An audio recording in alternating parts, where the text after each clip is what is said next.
Muy bien, vamos a continuar la clase haciendo un breve repaso de lo que aprendimos en las clases anteriores. La primera clase hablamos acerca del término Dios y por qué este término que nosotros utilizamos muy frecuentemente para referirnos al creador del universo es incorrecto, pues deriva etimológicamente del latín Deus, que a su vez está enlazado etimológicamente con el término griego Zeus, que en última instancia era un término que se utilizaba para hablar de Zeus, ese dios antropomorfo del Olimpo griego, ¿no? Es un dios pagano, parte de un grupo de dioses que están dentro de un sistema politeísta, ¿no? Entonces, ese término Dios no se encontraba en la Biblia originalmente, especialmente en el Antiguo Testamento, que utilizaba un término en hebreo que era muy hermoso, que era el Elohim. Las anteriores clases aprendimos cuál era el significado y dijimos que ese es un título que expresa categoría. Estábamos hablando de el único ser creador, omnipotente, omnisciente, que tiene la capacidad de transmitir su información de vida eterna para darle estructura, para darle un código, darle las instrucciones de funcionamiento a su universo. Ese es el significado de el Elohim. Habíamos dicho que ese era el término. Pero dijimos también que ese no es su nombre. El nombre del creador no es Dios, el nombre del creador no es el Elohim. Su nombre es el que pueden ver en la pantalla en este momento y se pronuncia de manera semejante a Yahweh o Yahweh. Ahora bien, decíamos con respecto a este nombre que su significado también es muy profundo. Recordamos, algunos de ustedes que son nuevos probablemente no han leído el texto y no lo saben, recordamos que el hebreo, la forma en la que se ha escrito el hebreo, era inicialmente en la antigüedad de forma pictográfica. ¿Qué significa esto? Que cada una de las letritas eran símbolos, eran imágenes, eran representaciones, como por ejemplo los egipcios, ¿verdad? Ustedes han debido ver alguna vez algún documental sobre la cultura egipcia y cómo sus letras eran imágenes, eran símbolos, eran representaciones, ideas. Lo mismo en el caso del hebreo. En el hebreo cada una de las letras se representaba una idea, era un concepto. De tal manera, y eso es lo lindo del hebreo, decíamos, que cada una de las letras guarda un significado. Y cuando uno suma el significado de cada una de las letras, termina encontrando el super significado. En el caso del nombre del creador, hallábamos que el significado de su nombre era el siguiente. La palabra de vida eterna o la información de vida eterna inspirada, transmitida al hombre al ser humano, para que él la aspire y llegue a existir. Ese es el significado del nombre del creador en su forma pictográfica en hebreo. De forma más sencilla, su nombre significa yo soy el que soy o yo soy el que es y el que llegaré a ser, perdón. Yo soy el que soy o yo soy el que es y el que llegaré a ser. Ese es su nombre de manera mucho más concisa. Ahora, ¿por qué es que su nombre es yo soy el que soy? ¿Por qué su nombre habla acerca de el ser? El día de hoy vamos a hacer un pequeño análisis filosófico sobre el ser y vamos a remitirnos a una frase dicha por el filósofo René Descartes o René Descartes con su famosa frase pienso, luego existo. Alguna vez ustedes han debido ver en Facebook o lo han debido ver en sus clases del colegio esta famosa frase que dice pienso, luego existo. Inicialmente me gustaría que ustedes me digan qué es lo que entienden por esta frase o por esta cita que dice pienso, luego existo. ¿Qué creen que significa? Pueden levantar, dense 10 segundos para pensar en esta frase. Me gustaría escuchar sus comentarios, por favor. No importa que no le atinen a la respuesta, no hay ningún problema, pero quiero escuchar qué es lo que piensan. Tengo aquí un par de manos levantadas. Empezamos con Melanie, tenemos a Araceli y a Yesenia. Veamos con Melanie. O esa mano estaba levantada del quiz, quizás. Araceli, veamos. Araceli, adelante, por favor. Tu micrófono está apagado, por si acaso. Araceli. Araceli. Bueno, la frase pienso y luego existo. Y bueno, yo diría que, por ejemplo, cuando uno va a comer, va a hacer algo o se propone hacer algo, primero uno piensa, razona cómo es que lo va a hacer, cómo es que va a llegar a ese propósito que está viendo realizar. Y uno cuando ya tiene en su pensamiento todo analizado, ya todo lo tiene concluido, recién llega a hacer ese propósito para no poder cometer algún error. Por eso es que yo pienso que dice pienso y luego existo, porque primero sería pensar antes de cometer otra acción. Muchísimas gracias, Araceli. Gracias por tu participación. Puedes apagar tu micrófono y tu cámara. Otra persona. ¿Qué piensa Yesenia? Adelante, por favor. Yo solo puedo decir que es sobre el propósito de nuestra existencia. Ya, ¿tú piensas que está hablando acerca del propósito de nuestra existencia? Sí. Ya, muy bien, muchas gracias, Yesenia.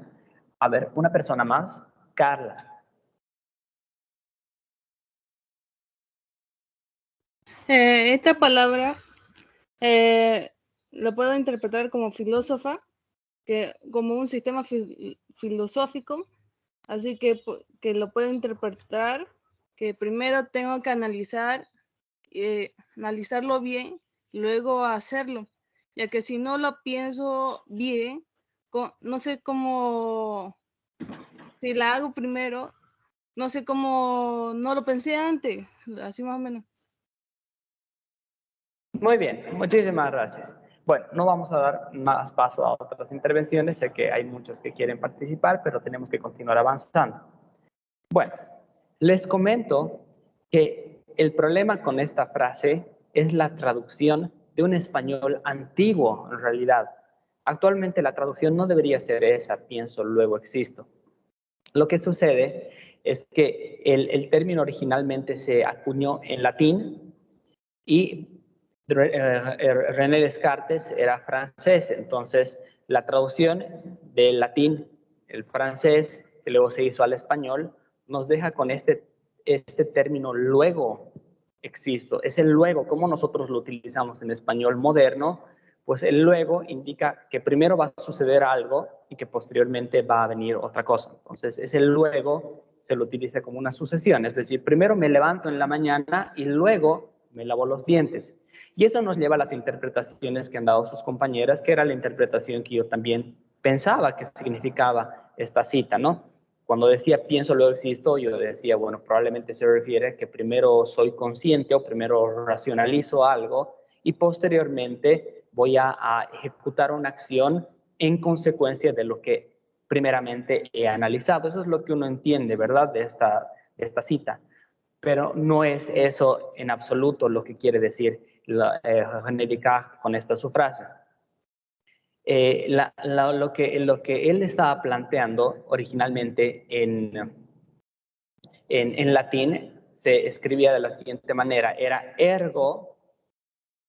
cogito ergo sum, que llega a francés como je pense donc je suis, que significa yo pienso, por lo tanto, no luego, sino por lo tanto, yo existo. Je pense, yo pienso, je pense, donc, por lo tanto, je suis, yo soy, yo existo.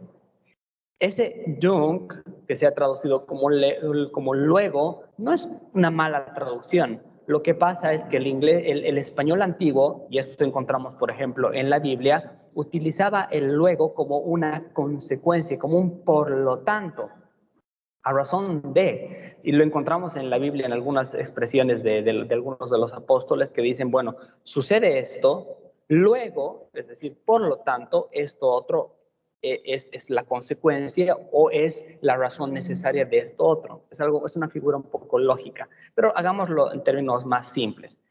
Cuando dice pienso, por lo tanto, existo, lo que nos está diciendo René Descartes y lo que explica con mucho detalle en su libro El discurso del método, es que hay una cosa que es absolutamente cierta y evidente, de la cual no podemos dudar. Él nos dice, puedo dudar de absolutamente todo. Puedo dudar incluso de que en este momento yo tengo un cuerpo. ¿Por qué? O sea, parece que es un poco loco lo que dice, ¿no? Él puedo dudar de absolutamente todo. ¿A qué se refiere? Por ejemplo, dice él, ¿qué tal si en realidad en este momento yo estoy en coma? ¿Qué tal si yo he tenido un accidente y he perdido los brazos y he perdido las piernas y en este momento me hallo en coma en un hospital?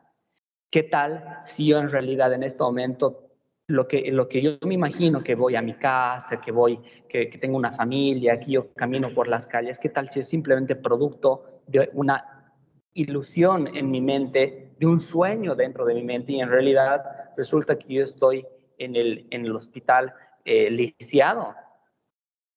Puedo dudar, dice él, incluso de que tengo un propio cuerpo.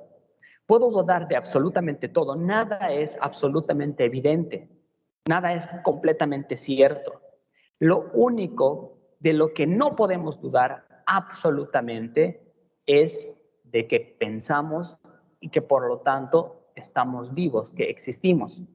Y si lo piensan, es muy lógico. Lo que nos dice es bastante lógico. Sabemos que la ciencia, a través de la observación, trata de descubrir cómo funciona el mundo y constantemente elabora teorías que posteriormente van a ser refutadas por nuevas teorías, por nuevos descubrimientos. Por lo tanto, esa verdad, esos descubrimientos están sujetos a la observación de los fenómenos del mundo. Están en constante movimiento y en constante avance. Por lo tanto, una verdad que se sostenga el día de hoy puede que mañana ya no sea exactamente esa misma verdad. Por supuesto, estamos hablando en el ámbito científico, ¿no? No estamos hablando en el ámbito espiritual. En el ámbito espiritual las cosas son absolutas, perennes, inmutables y perfectas. Pero estamos hablando del mundo tridimensional en el que vivimos, donde las cosas están en constante transformación, en constante cambio. Los descubrimientos científicos nos llevan de una idea a otra constantemente. Entonces él dice, puedo dudar de todo, de todas las cosas, pero hay una cosa de la que no puedo dudar: el hecho de que estoy pensando y que eso automáticamente me dice que estoy vivo, que existo. Puedo dudar en este momento piénsenlo, en este momento, y esa es una variación de lo que de Descartes pensaba en su momento. Una variación actual nos dice que qué tal si en este momento nosotros en realidad estuviésemos siendo esclavos de una máquina, de una computadora inteligente, muy, muy poderosa, que no sé si algunos de ustedes han visto la película Matrix, en la que los seres humanos resulta que han sido capturados por una inteligencia artificial, por una máquina muy poderosa, y en realidad ellos no tienen una vida genuina en el mundo, sino que se encuentran atrapados dentro de una especie de simulación cibernética. Entonces cada uno de estos se haya atrapado en una máquina y todo lo que pueden procesar en sus mentes de que tienen una familia, que tienen un trabajo, en realidad es una ilusión generada por esta máquina. Esa es una variación de lo que René Descartes pensaba. ¿Qué tal si en este momento nosotros estamos atrapados en una realidad, una simulación? No es probable. Probablemente eso no es lo que está sucediendo, pero ¿qué tal si fuera así? Yo podría dudar de que realmente tengo una casa, de que tengo una familia y que tal estoy en una simulación, pero hay una cosa de la que no puedo dudar, sea cual sea mi circunstancia. Lo único de que no puedo dudar es que estoy pensando. De hecho, estoy pensando, estoy vivo. En este momento me doy cuenta de que soy consciente. Por eso el dicho en latín era cogito, cognitiono, cogito, pienso, ergo, por tanto, sum, es decir, soy, existo. El hecho de que yo piense, el hecho de que en este momento yo sea capaz de darme cuenta de que soy consciente, de que estoy en este momento, bueno, donde sea, puede que sea una realidad falsa, no importa, pero en este momento estoy pensando en esa realidad, estoy pensando de que yo mismo existo. Por lo tanto, puesto de que pienso, automáticamente lo que se sugiere de manera inequívoca es que yo existo en algún lugar del espacio-tiempo. Esa es una realidad de la que no puedo dudar. Existo. No importa, puede que yo esté lisiado y estoy en coma en este momento, pero hay un hecho irrefutable. Soy. Por eso es que el nombre del Creador es Yo soy el que soy. Porque lo que Él nos está diciendo es, yo soy la capacidad misma de existir. La única razón por la cual ustedes existen en este universo, es porque hay una base ontológica. La ontología es la rama filosófica que estudia el ser. Hay una base estructural que es el ser, sobre el cual cada una de nuestras existencias va a llegar a existir, va a llegar a tener una presencia física. Él es el que es, Él es el ser eterno, la base que hace que todo lo demás pueda llegar a tener existencia. Y esto nos lleva a pensar incluso algo más. Si Él es la base ontológica de todo lo que existe y Él en su nombre nos está diciendo yo soy el que soy, nos damos cuenta de que se está construyendo una ley universal que va a ser invariable para cualquier especie que pueda desarrollarse en el universo. Piensen en esto. Por ejemplo, hay palabras en el idioma español que no existen en el inglés, no tienen una traducción exacta. Hay palabras en ruso, por ejemplo, o en, no sé, cualquier otro idioma que ustedes puedan pensar, en chino, en japonés, que no tienen una traducción exacta a otros idiomas. Puede ser, por ejemplo, ahora llevemos este ejemplo mucho más allá, puede ser, si es que existieran especies alienígenas en el universo, que ellos no sepan qué significa la palabra fútbol, por ejemplo, o que no sepan qué es la palabra, no sé, ping pong o ajedrez. Puede que en un planeta lejano del universo, una especie, si es que llegase a existir personalmente, por cierto, entre paréntesis, les digo que yo no creo en la vida extraterrestre consciente, pienso que probablemente en el universo hay especies inferiores o tal vez moleculares o biológicas que están por ahí dando vueltas, pero no considero que haya especies extraterrestres porque es algo antibíblico, pero eso corresponde a una lección que vamos a ver posteriormente.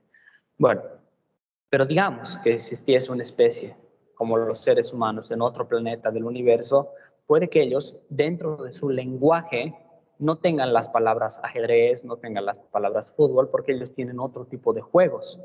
Pero ¿qué verbo, qué tipo de estructura gramatical invariablemente deben tener sí o sí? Es la estructura del verbo ser o estar. No hay ninguna posibilidad de que un lenguaje de seres conscientes no tenga el verbo ser o estar. Porque cuando nosotros en español decimos yo estoy aquí, estamos automáticamente desarrollando la estructura del ser, haciéndonos conscientes de que en un punto del espacio-tiempo en el universo nosotros existimos. Todos los idiomas del mundo, absolutamente todos los idiomas del mundo, tienen una conjugación del verbo ser o estar. En inglés es el verbo to be. Algunos de ustedes quizás van a ser estudiantes de la materia de inglés. También he sido docente de la materia de inglés. Se habla tanto, ustedes en el colegio, del verbo to be, el verbo ser. El verbo ser o estar es imprescindible en cualquier idioma que vaya a existir. Una civilización extraterrestre de aquí a 4 años luz de distancia tiene que desarrollar el verbo ser o estar en su idioma para reconocer su propia existencia. Ahí nos damos cuenta de que hay algo absolutamente cierto, hay algo absoluto que es invariable e irrefutable, de lo que no podemos dudar, y ese es el ser. Por eso es que el nombre del Creador es Yo soy el que soy, porque Él es el ser que existe por sí mismo y que es base ontológica de todos los seres que puedan desarrollarse en el universo. Ese es su nombre. Ahora, ahí hemos quedado en la anterior clase y el día de hoy nos corresponde estudiar el nombre del Hijo, del Creador. Conocemos ya el nombre del Padre. Quiero que observen, por favor, el nombre del Padre. Fíjense una vez más. Está compuesto de 4 letras Por cierto, el hebreo se escribe de derecha a izquierda. A su derecha pueden ver la primera letra, la segunda letra, le estoy señalando con el mouse, la tercera letra y la cuarta. Son 4 letras que habíamos dicho que es la I, la E, la U y la E. Yahweh. Ahora, si estas 4 letras son las letras del Padre, es el nombre del Padre, fíjense el nombre del Hijo en hebreo. ¿Alguien podría decirme cuál es la pequeña diferencia acá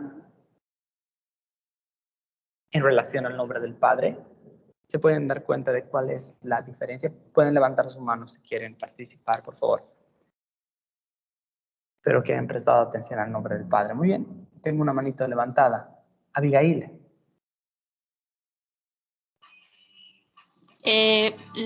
Lo que parece W. Exacto. Esa letra que parece una W es la única diferencia entre el nombre del Padre y el nombre del Hijo. Es maravilloso eso. El nombre del Hijo es exactamente el mismo nombre que el del Padre, con una pequeña diferencia que hace una gran diferencia. Esa letra que ven al medio representaba a fuego. Les dije que el idioma hebreo era pictográfico. En este caso, si ustedes ven esa letra es una flama de fuego. Para los judíos, esta letra, que es la letra Sin, la letra S o la letra Shin, que es una sh, como Shirley, esa letra representaba a la flama eterna de la libertad, el fuego eterno de la libertad. Ahora, fíjense, si habíamos dicho que el nombre del Padre no era Jehová, porque no tiene una J, la primera letra no es una J, es una Yud, que equivale a la letra en español I. La segunda letra, que es una Hey, equivale a la E. La tercera letra, que es una Shin, equivale a la S o a la Sh. La cuarta letra, dijimos que es una Waw o es una Vav, en este caso es una U. Y la cuarta letra, o la quinta letra en este caso, es la Hey, que es como una E. ¿Cómo debería pronunciarse el nombre, por lo tanto, del Hijo, sabiendo cuál es el valor fonético de cada una de sus letras? ¿Alguien que se anime a pronunciarlo?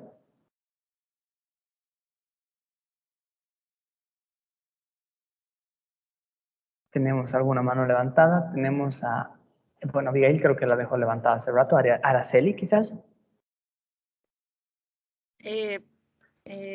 Puede decir Yeshua. Exacto. No es Jesús. El nombre del Hijo no es Jesús. Es una mala traducción. Por cierto, un dato importante. Por regla gramatical general, el nombre de una persona no se traduce jamás. Tanto por regla gramatical como por un tema judicial también. Por ejemplo, si yo nazco acá en Bolivia como Pedro, sin importar que este término Pedro haya provenido del hebreo, del griego, no importa. Si mis padres me han puesto Pedro y yo viajo a los Estados Unidos y allá en los Estados Unidos tengo un problema legal y tengo que ir a un estrado judicial, no me van a llamar en el estrado judicial como Peter. No me convierto en Peter. Soy Pedro. Donde sea que yo viaje en el mundo, mi nombre no puede ser traducido. Mi nombre se mantiene en su forma original. Lo mismo debería suceder en el caso del nombre de nuestro Señor. Su nombre no es Jesús. Su nombre es Yeshua. Yeshua o Yesue. Yesu. De ahí es que se ha convertido en Yesu, Jesús. Jesús terminó siendo, pero su nombre era Yeshua. Ahora, este es un nombre, tiene un significado muy hermoso, más allá de cómo se pronuncia, que finalmente no es lo relevante. Lo relevante es su significado. Vamos a conocerlo el día de hoy. Está compuesto de 5 letras. La primera letra es la Yud, que habíamos dicho en la primera clase, que esta pequeña letra simboliza una semilla porque así como una semilla guarda el código genético de lo que posteriormente va a ser un árbol, un organismo muy complejo, con una estructura mucho más elevada, lo mismo sucede en este caso. La Yud es el logos, la palabra o la información, el código genético guardado en una pequeña esencia que le da estructura a todo lo que existe. Ese es su significado. La segunda letra es, decíamos, la expansión, es la inspiración que se transmite a el cosmos. Esa palabra que está siendo respirada. Por eso es que la Biblia utiliza la figura del viento para hablar del Espíritu Santo y también utiliza la figura del aliento de vida. Es transmitido, es información que es transmitida al ser humano. Por eso su nombre es siguiente. La Shin, que decíamos es la flama eterna de la libertad o de la salvación. La siguiente letra, habíamos dicho en el nombre del Padre, es la letra Waw, que es la sexta letra del alfabeto hebreo, por eso representa al hombre. Esta letra está representando al ser humano que recibe la información, que recibe ese código genético, esa palabra, esas instrucciones de funcionamiento que han sido transmitidas a él para poder respirarlas. Decíamos que por un lado esta hey es, pero también significa respirar, meter aire a los pulmones. El Padre respira y el ser humano recibe esa información en su corazón, en su mente. De tal forma que el significado completo del nombre del Hijo es el siguiente: palabra, información inspirada al hombre para revelarse ante él, de modo que al aspirarla o recibirla, el hombre pueda llegar a ser libre del pecado y logre mutar su naturaleza mortal por una naturaleza inmortal. Eso es lo que significa el nombre del Hijo. En el caso del nombre del Padre, lo que nos decía era información que es transmitida al ser humano para que el ser humano pueda llegar a ser, pueda llegar a existir. Pero como en este caso se añade la letra, que es la flama eterna de la libertad, es información que es transmitida al ser humano con el objetivo de que el ser humano reciba esa información y pueda lograr cambiar su naturaleza de muerte en una naturaleza inmortal para lograr tener vida eterna. Ese es el nombre del Hijo, un nombre muy hermoso que está explicando cuál es la función de Él en el cosmos, cosa que no sucede con el nombre de Jesús. ¿Qué significa Jesús? Me pregunto yo. Nada. Jesús no significa nada, se ha perdido completamente su significado. En cambio, el nombre en hebreo tiene un significado tan profundo, tan rico, que vale la pena explorar. ¿Alguna pregunta hasta este punto o algún comentario quizás? Adelante si alguien quiere hacer algún comentario o hacer alguna pregunta. Tenemos a Shamira. Adelante. Licenciado, yo tengo una pregunta. ¿Y el nombre del Padre es Yehue? Shamira, perdón, mil disculpas. Te escucho súper suavito. ¿Puedes acercarte un poquito más al micrófono? ¿Ahora me escucha? Ahora sí. Ya. Buen día, le decía. Si el nombre del Padre es Yehue, ¿el del Hijo cuál era? ¿O cómo sería? Yeshua. Yehue y Yeshua. A esos dos. Ajá, porque el nombre del Padre es Yahweh. Algunos le dicen Yahweh, ¿no? Algunos Yahvé. Se ha convertido en Jehová y como que ha perdido su esencia. Pero en realidad eran 4 letras, I-E-U-E. El nombre del Hijo es I-E-Shue, Yeshua, de donde se ha convertido en Yesue y Jesús. Y bueno, se perdió su significado. Ya, dicen gracias. Gracias, Shamil. David, adelante. Dicen, ¿en qué idioma fue escrito ya el nombre de Jesús? Porque creo que cuando se lo pronuncia por primera vez fue en el Nuevo Testamento. El nombre de Yeshua se ha escrito originalmente en hebreo. En el Antiguo Testamento ya existía este nombre. No era un nombre nuevo. Para los tiempos de Jesús, lo que sucedió es que el pueblo de Israel fue conquistado muchas veces por otras naciones.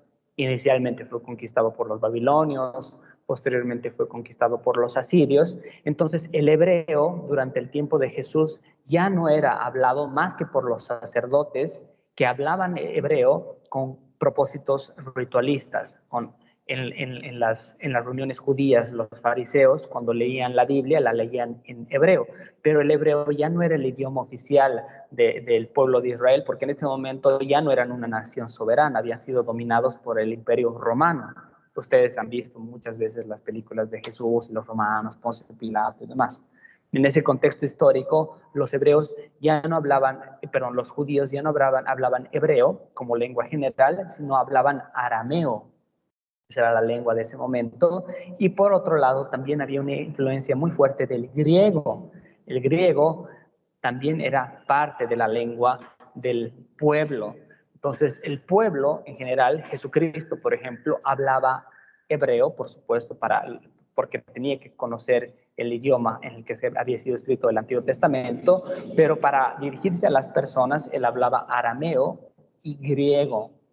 De hecho, hay una ocasión en la que los griegos van a hablarle a Jesucristo, pero su nombre, por supuesto, tiene un origen en el hebreo.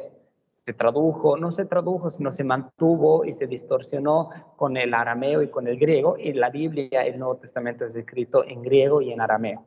Entonces, aún así, y esto es lo interesante, aún así los textos originales mantenían los términos importantes para el Espíritu Santo, para el término Dios, para el término de Yeshua, que era su nombre, los mantenían en hebreo. Es decir, todo estaba escrito en griego, pero esas palabritas las seguían escribiendo en hebreo para mantener su significado. Cosa que después se ha distorsionado completamente cuando surge la Iglesia Católica Romana, que introduce el latín, que es una lengua muy distinta al hebreo y al griego y al arameo, y empiezan a traducirse los términos y terminamos con el español actualmente, y con términos como Jesús, Jehová. Bueno, hay toda una distorsión además, ¿no? Doctrinal incluso. Gracias por tu pregunta, David. ¿Alguien más que quiera hacer alguna pregunta?